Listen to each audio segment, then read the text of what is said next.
بسم اللہ الرحمن الرحیم۔ سورہ ہود 12واں پارہ، آیت نمبر 7 سے لے کر 10 تک کا ترجمہ یہ ہے: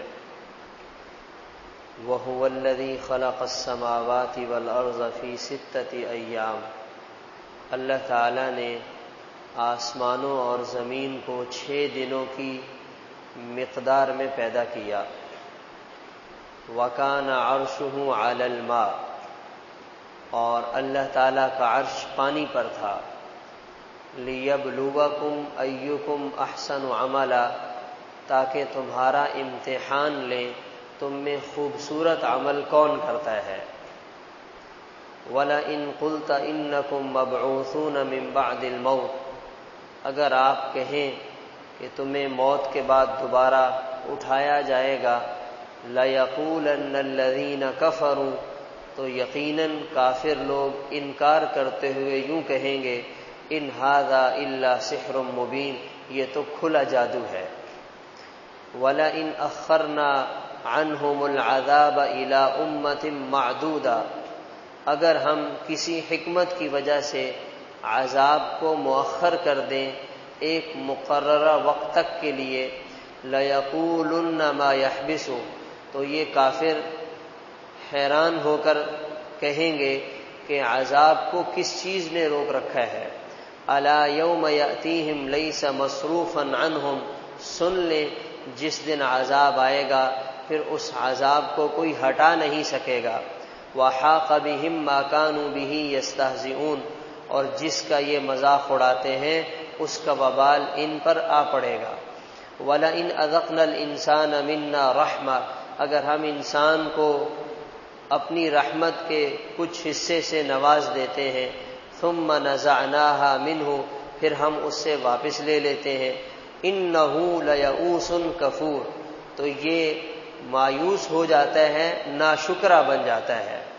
وَلَئِنْ أَذَقْنَاهُ نَعْمَاءَ، اگر ہم اسے نعمتیں عطا کریں، بَعْدَ ضَرَّاءَ مَسَّتْهُ، مشقت اور تنگی کے بعد،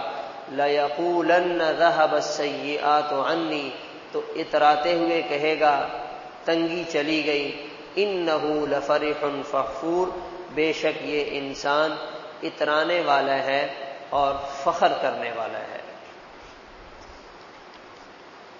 یہ 12ویں پارے کے شروع میں اللہ تعالیٰ نے ارشاد فرمایا: وَمَا مِن دَابَّةٍ فِي الْأَرْضِ إِلَّا عَلَى اللَّهِ رِزْقُهَا، تمام جاندار مخلوقات کا رزق اللہ نے اپنے ذمے لیا ہے۔ تو سوال پیدا ہوا، یا اللہ یہ تو بہت بڑا کام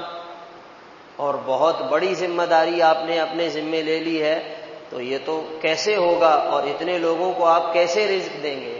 تو فرمایا ہمارے لیے یہ کوئی مشکل کام نہیں ہے۔ ہم نے 7 آسمان اور 7 زمینیں پیدا کیے،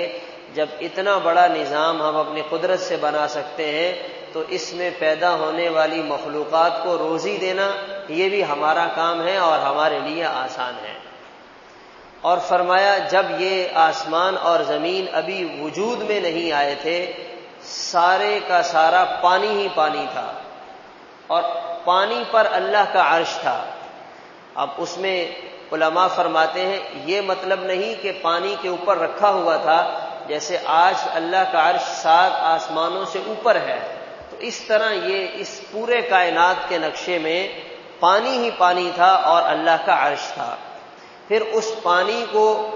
پانی کے کچھ حصے کو اللہ تعالیٰ نے سکا دیا، تھوڑی سی زمین بنی، پھر اس تھوڑی سی زمین کو اللہ تعالیٰ نے پھیلا دیا، اور آج یہ زمین ہمارے سامنے ہے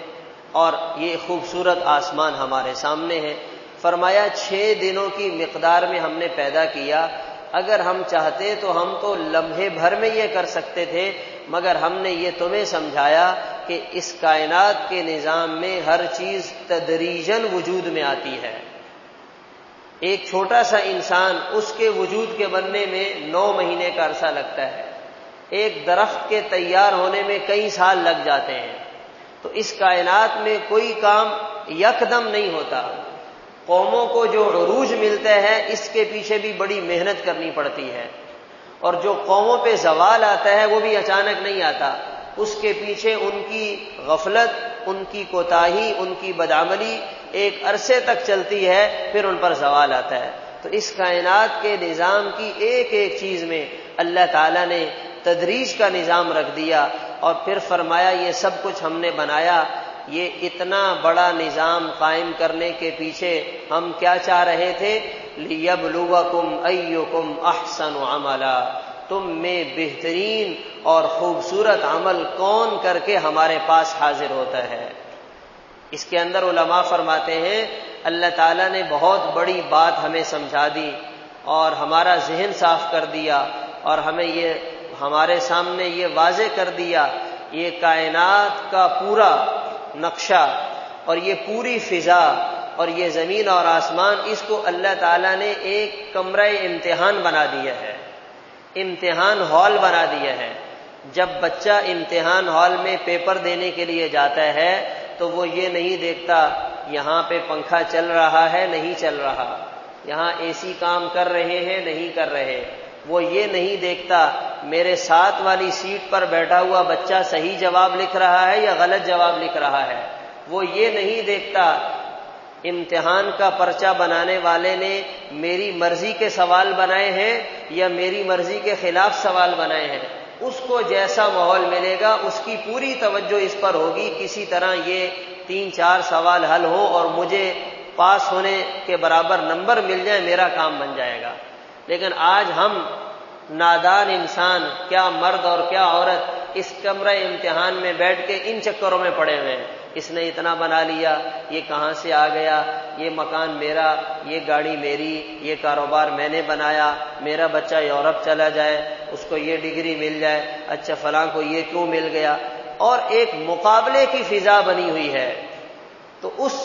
اس نادان طالب علم کا کیا رزلٹ آئے گا جو کمرہ امتحان میں بیٹھ کے یہ کام کرتا رہے، اور جو اس کے ذمے اللہ نے کام لگایا تھا لِيَبْلُوَكُمْ أَيُّكُمْ أَحْسَنُ عَمَلًا، وہ کہتے ہیں میں تو ٹھیک ہوں، یہ تو ساری دنیا خراب ہے۔ جب اللہ کے سامنے یہ انسان کھڑا ہوگا اس سے یہ نہیں پوچھا جائے گا جس زمانے میں تم آئے تھے روٹی کتنے کی ملتی تھی، دودھ کتنے کا ملتا تھا، پیٹرول کا ریٹ کیا تھا، تمہارے ملک کا بادشاہ کون تھا، یہ کوئی سوال نہیں ہوگا۔ یہ سوال ہوگا تم نے اپنی زندگی میں اعمال کیسے کیے ہیں، لِيَبْلُوَكُمْ أَيُّكُمْ أَحْسَنُ عَمَلًا۔ پھر یہ انسان کہے گا یا اللہ میں تو امتحان ہال میں بیٹھ کے دوسرے کاموں میں لگا رہا، ان کا مجھے پتہ ہے یہ میں نہیں کر سکا۔ اور پھر یہ بات اللہ تعالیٰ نے یہ نہیں فرمایا زیادہ عمل کون کرتا ہے، اکثر عمل کون کرتا ہے، فرمایا خوبصورت عمل کون کرتا ہے۔ ہمیں اگر دنیا داری کے اعتبار سے دیکھا جائے ہم ہر کام سوچ سمجھ کے کرتے ہیں، کوئی چیز بھی خریدنی ہو نا 10,000 کی، یہ سوچ کر لیتے ہیں کہ یہ کم از کم زندگی بھر کام آ جائے، معیاری، خوبصورت، دیکھنے میں اچھی لگے، چلنے میں پائیدار ہو۔ اور اعمال کیسے کرتے ہیں، نماز پڑھنی ہے نا بھی پڑھ لیتے ہیں، نماز پڑھنے میں اتنا ٹائم بھی نہیں لگتا جتنا کھانے میں لگتا ہے، نماز کے لیے اتنا ٹائم بھی نہیں لگتا جتنا ایک کپ چائے پینے میں لگتا ہے۔ سر سے اتارا نماز پڑھنی ہے نا بس ابھی پڑھ کے آئے، 2 منٹ میں گئے نماز پڑھ گئے۔ اللہ تعالیٰ فرما رہے ہیں ہم نے تو تمہیں بھیجا ہی اس کام کے لیے ہے اور تمہارے پاس اس کے لیے ٹائم نہیں ہے، تو تم کیسے ہمارے بندے ہو، کیسے ہماری مان کر چلنے والے ہو۔ تو اس لیے ہمیں اللہ تعالیٰ نے امتحان ہال میں بھی بٹھا دیا، پرچہ ہمارے ہاتھ میں تھما دیا اور ہمیں بتا دیا ہم تم سے پوچھیں گے تم نے اس پرچے کے جواب میں کیا لکھا ہے،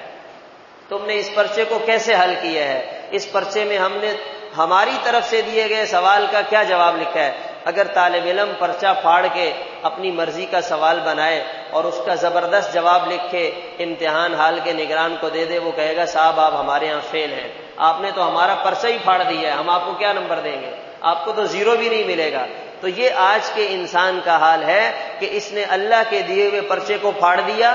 اپنا پرچہ بنایا اور اب اس کے حل کرنے میں لگا ہوا ہے۔ پھر فرمایا ان کو جب ایسی باتیں بتائی جاتی ہیں تو ان کا بھی مذاق اڑاتے ہیں، انہیں ان باتوں پر بھی یقین نہیں آتا، کہتے ہیں کہ کب آئے گا، کب عذاب آئے گا، کوئی عذاب نہیں آنے والا۔ اور پھر جب آتا ہے نا تو جان بچانا مشکل ہو جاتی ہے، پانی آیا راتوں رات آیا، ضروری سامان بھی ساتھ نہیں لے جا سکے، ایسے اچانک اللہ کا فیصلہ آتا ہے اور یوں اللہ تعالیٰ پکڑ فرماتے ہیں۔ پھر فرمایا جب ہم انسان کو اپنی رحمت دیتے ہیں پھر لے لیتے ہیں تو یہ ناشکرا، مایوس، نا امید ہماری ناشکری والے بولنا شروع کر دیتا ہے، اور اگر ہم اس کو اچھائی سے نواز دیں، اس کے حالات اچھے بنا دیں، بڑی باتیں کرتا ہے، جی ہم تو ایسے ہیں، ہم تو خاندانی مالدار ہیں، ہمارے باپ دادا ایسے تھے، ہم نے تو کبھی غربت دیکھی ہی نہیں ہے، شیخیاں بھکارنا، بڑی باتیں کرنا۔ یہ نہیں کہتا اللہ نے اپنا فضل فرمایا، ہماری تو کوئی اوقات نہیں، اللہ نے آج عزت سے نوازا ہے، اللہ کا شکر نہیں کرے گا، اللہ کی تعریف نہیں کرے گا، اسے اللہ کا انعام نہیں سمجھے گا، اسے اپنی بڑائی، اپنا تکبر اور اپنی انا یاد رہتی ہے، یہ انسان کے لیے صحیح نہیں ہے۔ اللہ تعالیٰ سمجھنے کی توفیق عطا فرمائے۔ اللہ